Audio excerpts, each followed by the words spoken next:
What's going on, guys? Welcome back to Scratch Golf Performance, and in today's video I'm going to go over how you should be working out as a golfer. Really, how you should be working out as an athlete. Any sport should be working out like this. One thing that I'm seeing over and over again are golfers, both amateur and pros, not training to the level that they should be, and therefore not performing at the level that they should on the golf course. I'm gonna go over some stuff with you on these whiteboards. Hopefully you can see it.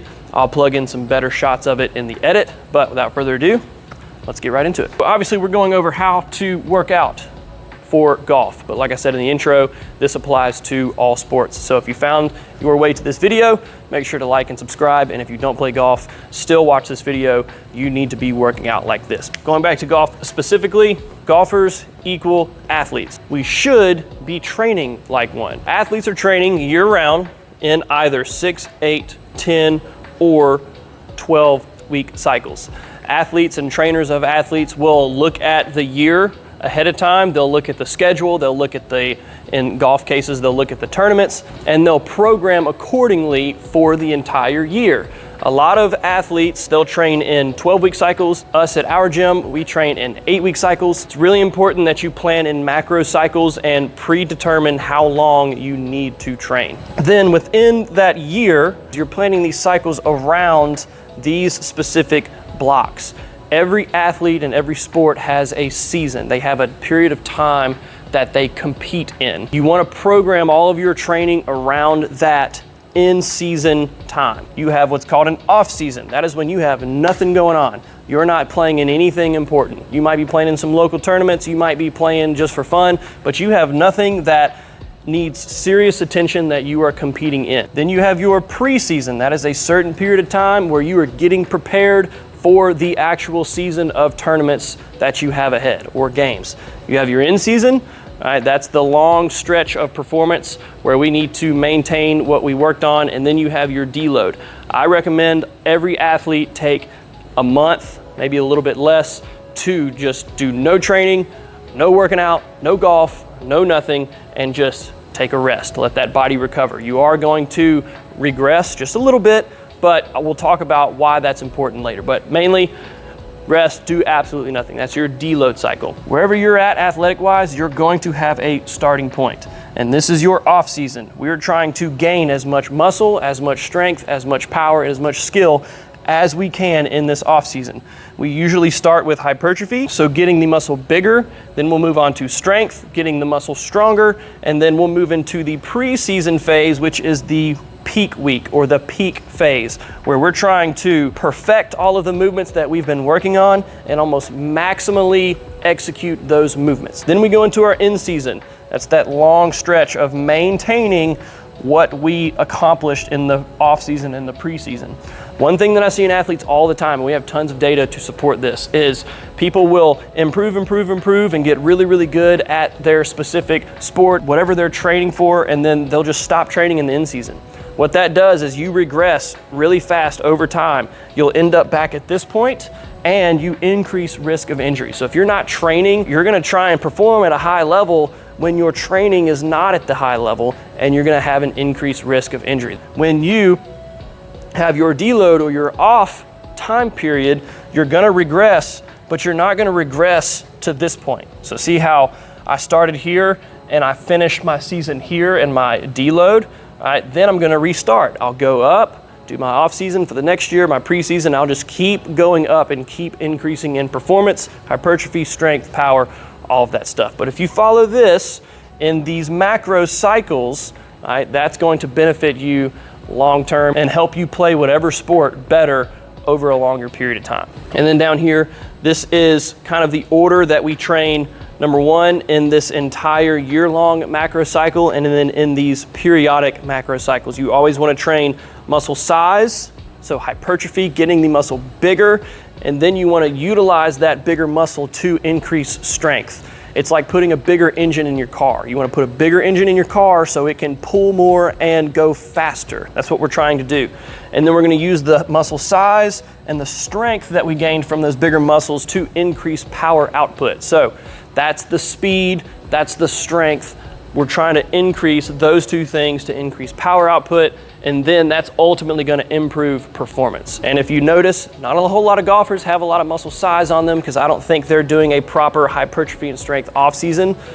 Muscle size is not going to affect your golf swing. Muscle strength is not going to affect your golf swing. If anything, it's going to improve it as long as you're working on some mobility and you're working on full range of motion within your training. All right, so now that we've covered the year-long training phase and we've covered the different cycles and what we're trying to accomplish within the cycle, we're going to go into a little bit more detail on what exactly each phase in the cycle is going over. So say we're doing a 12-week cycle. My first 4 weeks are going to cover these 4 things. Volume. I'm working on lots of reps, lightweight, working on technique. You're new to training, or you haven't trained in a long time, or you came off of a long deload, you're not going to be prepared for the stuff that's over here. So we want to work on technique, get you back in the swing of things, and really get you used to training again and get your body conditioned to the workouts coming up in the cycle. All right, so working on technique. Hypertrophy, again, that's the high reps, gaining muscle size, working on getting the muscle bigger, and then it's low intensity for the most part. We'll go over the day-to-day workout framing in a second. Overall, these first 4 weeks are gonna be lower in intensity because we're upping the volume. The intensity is gonna come later when we're more prepared for the exercises.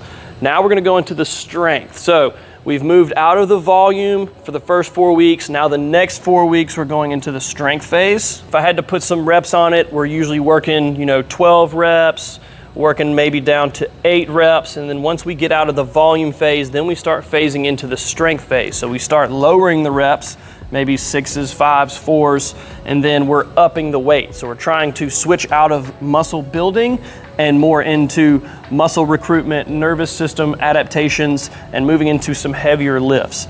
And then now that we've got the technique down, we're gonna move more into some complex movements. So maybe some advanced plyometrics, maybe some advanced compound lifts, because you're prepared. Now we can use that preparedness to execute heavier and more complex lifts to get you better at performance. Then we're moving on to some plyometrics. So a lot of jumps, a lot of throws, a lot of cuts, maybe some sprints. You're ready for this now, and so we can start executing those, and like I said, increasing nervous system adaptations and muscle recruitment. And then we're upping the intensity. The intensity is gonna go up, so that means longer rest intervals. Here, we're not resting as much because we're not doing as much work, but here we're doing more work, so we need more rest. Time for the body to recover and then thoroughly apply what we're trying to work.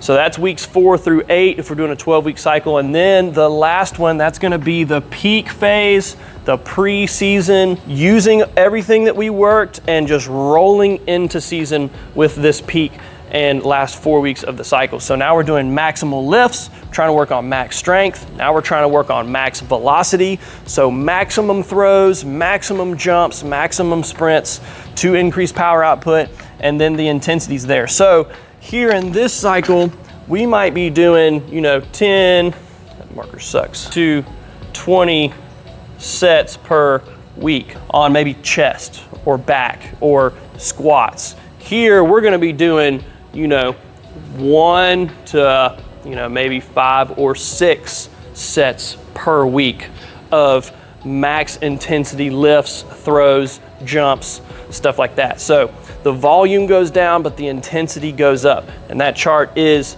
down here. We're gonna go over it in a second. So now that we've covered the year-long periodization, we've covered the cycle periodization, now we're gonna go week to week and day to day. So as far as training week to week, the split really depends on what your goal is. For golfers, I like to do 3 to 4 days a week. 1 upper body day, 1 lower body day, and 1 kind of full body golf specific day. You could do 4 days a week. You could go 2 days of upper body, 2 days of lower body, and then you could throw some golf specific exercises in the end of each session, which we'll go over in a second. But it really comes down to what your goals are, what your time frame is, and what you're really trying to accomplish. But for the most part, if you're a golfer looking to train in 8, 10, or 12-week cycles, I would do 3 or 4 days a week. That gives you time to rest and recover. That gives you time to go to the range and play golf. So really ideally like 3 days a week should be fine for golfers. That's what I'm doing in the free 8-week golf strength and conditioning cycle that's on my channel. I'll put a link up in the video or down in the description. But as far as daily workouts, I like to keep my workouts equivalent to an hour, maybe a little more, maybe a little less, but I don't know if that's the right sign, but I want to keep my workouts around 1 hour. And then as far as the hour goes, start with a warm-up. A really good warm-up routine is going to be beneficial for a reduction of injury, for preparing your body for what you're going to do that day. And if you throw in some mobility and flexibility in your warm-up, then that's going to benefit you in the long run for performance. No static stretching to start a workout. That's still in 2026 a common misconception. Do not sit there and reach for your toes and do a quad pull. Do some dynamic movements. I can do a video in the future about a good dynamic warm-up. I have a golf warm-up on my channel that you can go check out to do before you play golf, but that's a good warm-up to do before you perform as well. So make sure you get a good warm-up. And then you move into your technique. So this will about 10 to 12 minutes, maybe 15 minutes. This is about 5 to 7 minutes technique work. So if you're doing jumps or you're doing strength, really focus on the technique for a squat or a bench. Go through a good warm-up. Make sure you're prepared for that day. If you have any nagging injuries, you're gonna feel it there and you might have to switch up your workout. But 5 to 7 minutes for technique. And then for golfers specifically, we're gonna do our power/strength work. I say power and strength, or power or strength, because depending where you are in this cycle, this might vary. So like for the first 6 weeks, you're probably gonna do all power output. So low level jumps, low level throws, and then you might be doing high level throws, high level jumps, complex jumps. That's gonna be your power output. If you're doing what's called contrast training, which I'll have a video or a reel on my channel for that one, it's gonna be a little bit of both. You're gonna do a strength movement paired with a power output movement. But the reason this is first in this order is because it requires the most amount of energy, effort, and nervous system recruitment. So you want to do this first because that's the priority. We want to increase power, we want to increase strength over time. So we need to do this first. And then we move on to our accessories. So we move on to any hypertrophy movements that we're doing, any arm movement or calves or hips. Any accessory movements, that's after this, because this is not going to negatively impact this. But vice versa, if you did this first, that's going to negatively impact that. And then this is where you do your golf specific movements. So all of your cable rotations, your isolated rotation movements, your hinge movements, do those after you do these things, because golf specific movements, and really the ones that you see golfers posting all over Instagram, are not going to get you more power, more strength, more hypertrophy. They're not going to get you faster and stronger. They're good for maintaining swing performance, but they're not good for increasing anything. So do your golf specific movements after this portion. And the last thing is going to be this chart right here. This chart applies to each week as you go through the training workouts, and it applies to each workout individually. You want to start with the most intense movements, or the movements that require the most attention.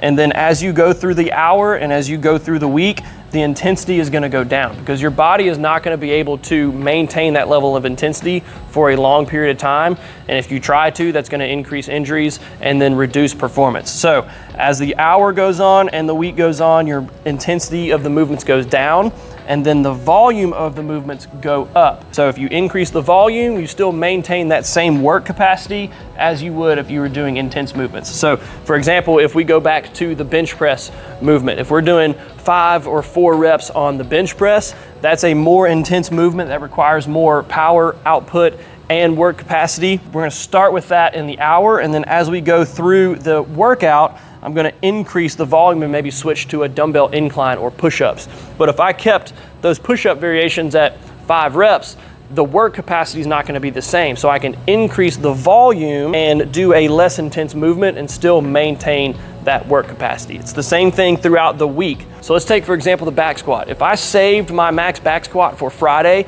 after working out all week and going to golf practice and golf lessons and stuff like that, I'm not going to be able to execute as good of a back squat as I would on Monday. So save your most intense and most important movements for the beginning of the week, and then as you go through the week, if you're hitting legs again, you could do a high volume set of goblet squats, or you could do a front squat, or you could do some type of high volume, lower intensity movement at the end of the week to still maintain work capacity and then still maintain performance throughout the week. All right guys, so that's gonna be it for today's video. I really hope that you learned something today, and I really hope that you realize the importance of programming, periodization, and doing the workouts in a specific way in order to improve and maintain performance. If you want some examples of these workouts, like I said, I have a 8-week golf strength and conditioning training cycle that's free on my channel. Go take a look at those and see how I train, especially working this chart right here. If you have any other questions, comments, or concerns, make sure to leave a comment down below. Like the video and subscribe to the channel to learn more, and I will catch you guys in the next one. Peace.